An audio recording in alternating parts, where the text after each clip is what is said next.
चुतुर बुतुर देखे छियो चलाकी अरे बंसियाना चुतुर बुतुर देखे छियो चलाकी वीडियो बनाबै छी सैट के अरे फोटो खिंचाबै छी सैट के अरे बुझेबी तब न बुझबै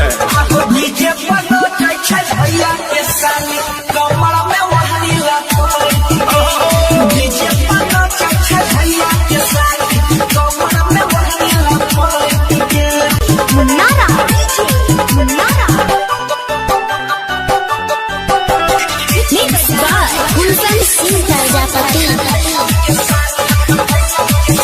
अरे ललकी फराक वाली नाचे छो सुपर वीडियो बना के डाल दही यूट्यूब पर ओकर बाद देखिए गट गट आए के व्यूअर मारे तमाचा यो भी छै समैया मौका के फायदा उठाबे न हो भैया समझ गेलियो तोहर बहाना किया बजाबै छी ऐसन गाना लागल छी तखनी से गैट के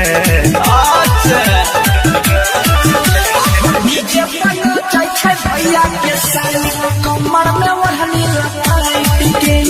नीचे पनो छै भैया के संग कमर में वहनी के मार दो न तखनी ओकर बाद लपट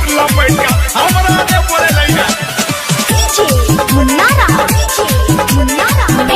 मिक्स बाय गुलशन सिंह प्रजापति गड़बड़ नहीं कर जे हो जाए मारा मारी कहे छो समझाई के छैला बिहारी अरे गोली चलबही तेरे पूर्वक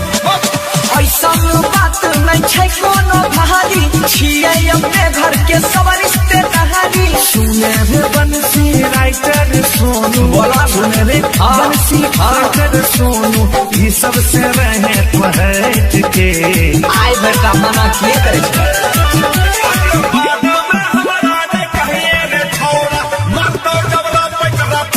डीजे पनो छै भैया के संग कमर में वहनी के चुतुर बुतुर देखे छियो चलाकी वीडियो बनाबै छी सैट के अरे फोटो खिंचाबै छी सैट के